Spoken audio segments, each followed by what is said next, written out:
রাজশাহী বিমানবন্দরকে সম্প্রসারিত করে বিদেশে মাছ রপ্তানির ব্যবস্থা করার প্রতিশ্রুতি দিয়েছেন ভূমিমন্ত্রী মোহাম্মদ মিজানুর রহমান মিনু। বলেন, বিশ্বে অষ্টম অবস্থানে থাকা দেশের মৎস্য খাত আরও সামনে এগিয়ে নিতে কাজ করছে সরকার। অন্যদিকে আইনমন্ত্রী অ্যাডভোকেট মোহাম্মদ আসাদুজ্জামান বলেছেন, ভোটারদের আঙুলের কালি মুছে যাওয়ার আগেই নির্বাচনী প্রতিশ্রুতি বাস্তবায়নের কাজ শুরু করেছে সরকার। প্রতিনিধিদের পাঠানো তথ্যচিত্রে আরও জানাচ্ছেন সুলাইমান কবির। উদ্বোধন ঘোষণা করেছেন। রাজশাহী জেলা শিল্পকলা একাডেমিতে দুপুরে জাতীয় মৎস্য পক্ষের অনুষ্ঠানে যোগ দেন ভূমিমন্ত্রী মোহাম্মদ মিজানুর রহমান মিনু। মন্ত্রী বলেন, কার্গো বিমানে করে রাজশাহী অঞ্চলে তাজা মাছ বিদেশে রপ্তানির ব্যবস্থা করতে কাজ করছে সরকার। ফরিদপুরে পররাষ্ট্র প্রতিমন্ত্রী শামা ওবায়দ ইসলাম বলেন, ফ্যাসিবাদের আমলে ধ্বংস হওয়া মৎস্য সম্পদ পুনরুদ্ধারের চেষ্টা করছে সরকার। আমাদের দেশের অর্থনীতির চাকা ঘোরে আমাদের কৃষকদের কারণে, আমাদের মৎস্যজীবীদের কারণে।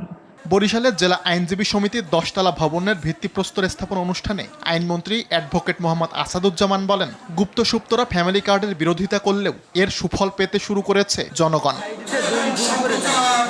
এদিকে বরিশাল বিভাগীয় আধুনিক তথ্য কমপ্লেক্স নির্মাণ কাজের উদ্বোধনী অনুষ্ঠানে যোগ দিয়ে তথ্যমন্ত্রী জহিরুদ্দিন স্বপন বলেন, স্মার্ট বাংলাদেশ গড়তে দেশের 26টি জেলায় এ কমপ্লেক্স নির্মাণ করছে সরকার। তথ্যের সেবা, বিনোদনের সেবা, জ্ঞান আহরণের সেবা, গবেষণার সেবা, এটা দেওয়ার জন্যই আমরা এই তথ্য কমপ্লেক্সের যাত্রা শুরু করেছি।